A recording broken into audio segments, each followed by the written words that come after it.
تاریخ میں جتنی انقلاب کی مثالیں دیتے ہیں نا، ان میں سے کوئی بھی پیٹرن پاکستان کے اوپر فٹ ان نہیں بیٹھتا.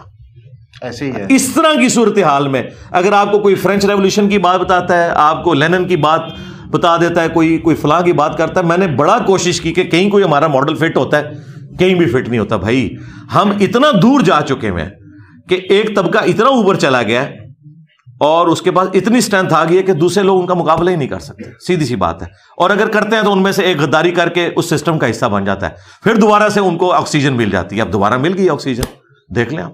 یعنی کھیل صرف یہ ہے پاکستان کے اندر کہ اپنا سودا بناؤ، کسی کو جی کوئی یعنی وہ جو ایک تھا نا ہمارا، جو محمد علی جناح نے جنگ لڑ کے ملک نہیں لیا تھا، ایک پولیٹیشین نے اپنی محنت سے ملک بنایا تھا نا، اور جو ان کا ویژن تھا اسے نہیں فالو کیا گیا. انہوں نے ایک واحد ڈپارٹمنٹ بنایا تھا اپنی زندگی حیاتی میں، وہ ریفارمیشن آف اسلامک تھاٹ کا تھا، جو الحمدللہ دوبارہ ہم نے کنٹینیو نہیں کیا. یعنی کہ انہوں نے اس وقت بھی نشاندہی کی تھی کہ ایک نیڈ ہے قومیت سے ہٹ کے ایک یونیفائنگ فورس کریٹ کرنے کے لیے.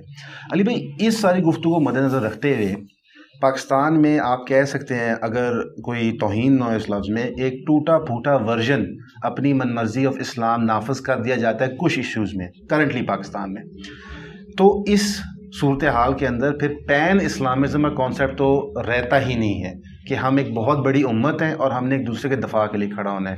کیونکہ جو ابھی سب سے ہاٹ ایشو اور بہت افسوسناک ایشو ہے، اس کے لیے کوئی بندہ نہیں چاہتا ایسی چیز ہو. جو فلسطین غازہ میں چیزیں ہو رہی ہیں، جو اسرائیل کے اندر ہو رہی ہیں، مثلا رشیا یوکرین کی وار، کیونکہ وہ شاید مسلمان نہیں ہے تو ہمارے دلوں کے اتنا قریب، لیکن وہاں بھی بہت تباہی اور بربادی ہوئی ہے. لیکن یہاں پہ تو بالخصوص ایک بہت ہی کمزور ہے، ایک بہت ہی طاقتور ہے.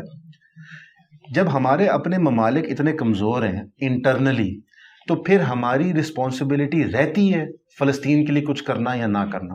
یہی تو ہم رونا رو رہے ہیں. میرے علاوہ کس نے یہ آواز اٹھائی ہے کہ اللہ کے بندو، آپ لوگوں کی اوقات ہی نہیں ان کے ساتھ بات کرنے کی. سیدھی سی بات ہے.